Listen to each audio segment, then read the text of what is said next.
And joining us now here in Living East Tennessee is the Young Fables. Guys, thank you so much for joining us. Thanks for having us. Yeah, thank you so much. Hey, I know you guys are based out of Maryville, Tennessee, but right now, where are you? Well, we have lived in Nashville for about 7 years, 7 years, something like that. So great. Laurel, Wes, really appreciate you taking time out of your day to join us here on Music Makers. And here, we really want to kind of know the story, kind of back behind your duo and your writing process and what your creative process looks like. Maybe we can start with that was a lot. The name. yeah, let's start with the name. Because our name, we always get asked how we came up with the name, The Young Fable. And it has to do with songwriting, because we were sitting with our friend who eventually became our manager, and we were trying to come up with a band name, and it was so hard to think of anything. And we had written a lot of songs with Laurel's grandparents, who are not musicians or songwriters, but they just have a great, storytelling sense. And our buddy was thinking about that, and he was like, let's use that idea, because not a lot of people get to do that. So you're taking these old stories and making them new songs. You're like creating young fables, and that's how we came up. Yeah, so really, and that kind of goes on to the one of your album names called Old Songs, right? Yeah, and that's so funny because that was not even on our that song is not on our first record. Right, which is kind of crazy. Yeah. Why am I just not thinking of this? You've never said it before. I've never said it. You know so much about us. I'm trying. Laura, I know you've been writing since at a young age and kind of coming through. Tell us about what inspired you to write your first song and kind of get you going. I've been playing guitar and writing songs since I was about 10 years old. I remember when I was 10, my great papa passed away, and it was like the first time in my life that I had experienced loss. And I remember sitting with my mom in Maryville on our couch, and I was just crying, and I didn't know how, I just never felt that feeling before. And she was like, how about we write a song or a poem or something? I was like, okay. So she helped me write my first song, and I guess the rest is history. So. Well, definitely is not a completed history yet, because you guys just keep coming up with new material, new music, and is really seen an evolution between the albums that you've had out, and got the opportunity to listen to some new stuff. They'll be coming out relatively soon, and kind of hearing the progression of your music, your style, and just how that's kind of grown throughout your albums. Can you kind of talk about how you experiences that's kind of gone on that help you grow from album to album to album? I think musically, it's very a natural thing. We just sort of we never think about what we're writing for. We just sort of write. So it's not like, oh, we need to make this sound. We need to fit into this thing. We just do whatever we want to musically. So I feel like that evolution has been very natural. Yeah. And over time, I guess it's not that our music has changed, but sometimes we'll write a song that doesn't necessarily sound like what people are used to. But I think that is a good thing. I think it shows growth, but then it also is like, does this sound like the Young Fables? It's kind of like this album that we just did. We haven't released it yet, but it's called Pages. And that whole album sounds pretty different from anything that we've ever done, but we also haven't. It's been 2 years since we've recorded our last album. So I feel like you can hear a lot of growth in that album, and a lot has happened in the past 2 years. So I'm super proud of it. Yeah, something I really appreciate about you guys is you really do write from experience. You write from your emotions and your heart, and kind of what you're dealing with and what's going on. And it really saw a lot of that from from the album's Old Song, Daddy's Girl, that some of our listeners might be familiar with, which is a fantastic song, tells a great story. But then things have kind of evolved, from that time to where you're at now. Yeah, it's kind of a crazy story, actually. You have a minute, right? Yeah. 2017, we were actually in this very loft where we live, and we had a songwrite with our friend Dean Fields, and he actually wrote old songs with us. Old songs and Daddy's Girl. And Daddy's Girl. And the song that we ended up writing that day was called Daddy's Girl. And our manager, Patrick, called me before the write, and he was like, "Hey, Laura, I'm going to come in and film you guys while you're writing, your song today. Make sure it's okay with Dean. And then we're going to make a very short, simple YouTube video of your version of the songwriting process." And because we get that question a lot, it's like, how do you write songs, blah, blah, blah. So we thought it'd be a really cool piece of content. But it turned into so much more. And we were going to release the Fable of a Song is what we were calling it, the following Father's Day. So Father's Day of 2018. But I always say that God had different plans for my life. And 2018 was insane for me. I will never forget that year. And it completely changed my life. January 5th, I lost my sister. She was 19 years old, only sibling I had. She was in a car accident and she died about a mile from our house, the only house that we've ever lived in and I've ever known besides Nashville. And so we decided to wait to release the Fable of a Song because not only was Daddy's Girl about me and my dad, it was also about my sister and her dad, or our dad, So I don't know, it just didn't feel like the right time. And so we waited, and the next few months, Patrick, our manager, really, he built this relationship with my mom and dad. And he would come back to East Tennessee and stick a camera in their face. And they opened up about a lot of stuff that I never thought that they would. So we have all this great footage. And anyways, so we decided that the Fable of a Song was going to be more than what we thought it was going to be. And 8 months after my sister passed away, my dad passed away of a massive heart attack. So then again, the story changed, and needless to say, we don't have a short YouTube video anymore. We have a feature film that's full length. Yeah. And it's called The Fable of a Song. But I just look back on the day that we wrote Daddy's Girl and everything that's happened. And I think that there's no coincidence that that's the song we wrote and these are the things that's happened. And I just feel like, I go through these times in my life where I'm like, what am I supposed to be doing? What's my purpose? And I definitely feel like sharing my story is a big part of my purpose. And it's such a great song on its own. Then to know the stories back behind it and those connections that people make on their own, your connections with it as well too. What's it like performing that song live and knowing all the other things that are all attached to it? But what's that process like for a professional singer to kind of take something so personal and share it with the crowd?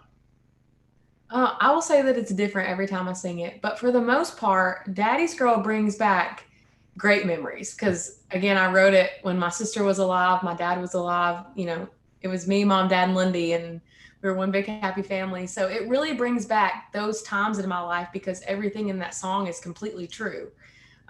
So it is tough, sometimes, but for the most part, I do okay with it.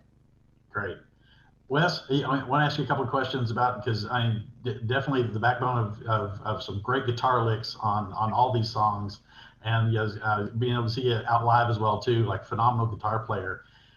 I guess in the writing process, do things normally start with lyrics first, then music gets thrown in, or are you bringing in, hey, got this really cool lick, what can you do, what can you back up, lyrically with it? How does that process work with you? It's different, I feel like, for every song. And our duo, I feel like, everybody's going to feel like their duo is different. But ours is different in that it's Laurel's voice and my guitar. It's not two artists coming together. It's not two vocalists coming together. That's what it is. Which is great because I like to have the spotlight. Exactly. So. I'll just scoot over a little bit. Yeah. But like our songwriting, let me think, and correct me if I'm wrong. Most of the time, probably 70% of the time, Laurel has a nugget of an idea, and we sit down with it and we sort of like hash it out. But music-wise and lyrics-wise, it goes from there. Like it's not, because a lot of times, I'll come up with licks and stuff, but we'll work out all the chords and stuff together. We'll work out all the lyrics and stuff together. So it really just depends. Every song's different. Yeah, so basically I come up with an idea and Wes makes it better. That's really what he's trying to say. Well, I'll say whatever you guys are doing is working great, because the past material you brought out is fantastic. The new stuff that's coming out is just, like I said, you can really feel and hear that growth in the songwriting, and just it sounds fantastic. Thank you. Thank you so much.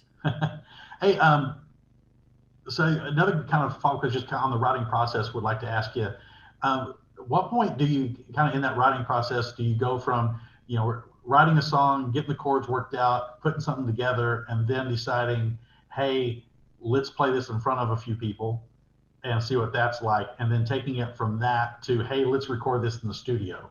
What's kind of the evolution of a song? And if you can think of one that like you can kind of go back and refer to of how that grew or changed in that process. That's a tough one. I can think, because me and Laurel agree, we are the opposite on this topic a lot of times, because I'm one of these people who, like, we write a song and I'm like, okay, let's work it out, let's get it good, then we play it.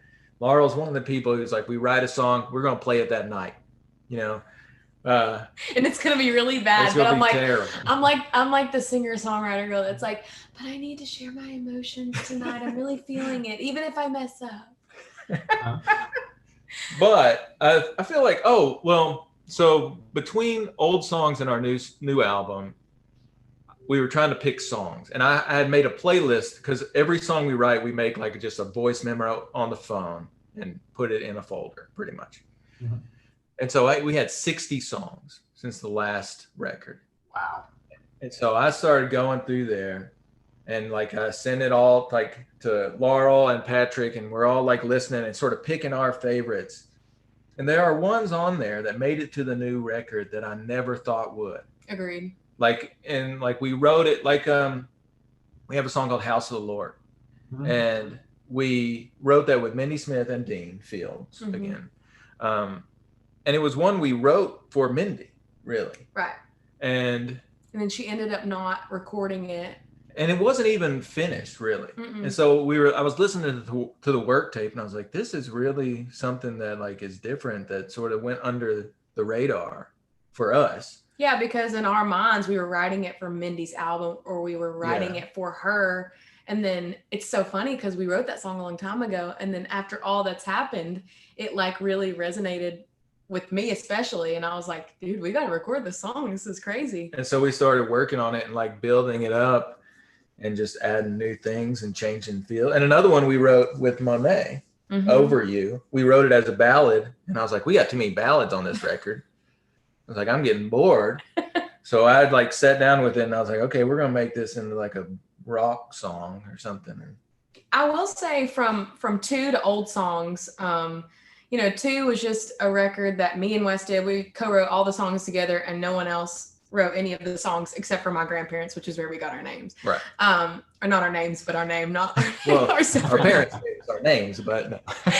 So I don't know, I guess whenever we did Old Songs, it was the first time that I had ever been in a studio. I think I can speak for both of us when I say like it was the first, I guess, real like record that I had ever made where there was like an engineer and a producer, and there was like pre-production and all this stuff, and it took like a long many hours in the studio to make this thing, and just a lot of work and a lot of thought and a lot of changes went into these songs. And I just didn't know that that's how people made records. And so actually Mitch and our manager and everybody involved kind of had, a say in what songs that they liked. So that was kind of cool hearing what other people liked, because it really opened our eyes to songs that we wouldn't have thought to put on the record. And the way that we sort of approach songs, I feel like I can talk for both of us in this, is that a lot of people feel like songs are diamonds, like when they're done, they're done. And it's like, you don't change it. You don't do anything. Don't change a word.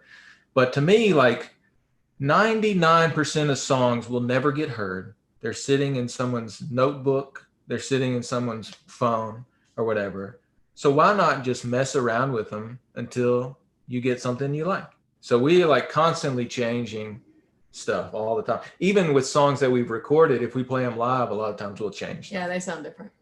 Yeah, because and kind of speak a little bit about too of like, I expect there's a different skill set compared to like playing, writing and playing music, playing it live, and then applying that skill set into the studio, where every little minutia counts and it matters, but at the same time you need that emotion to come across.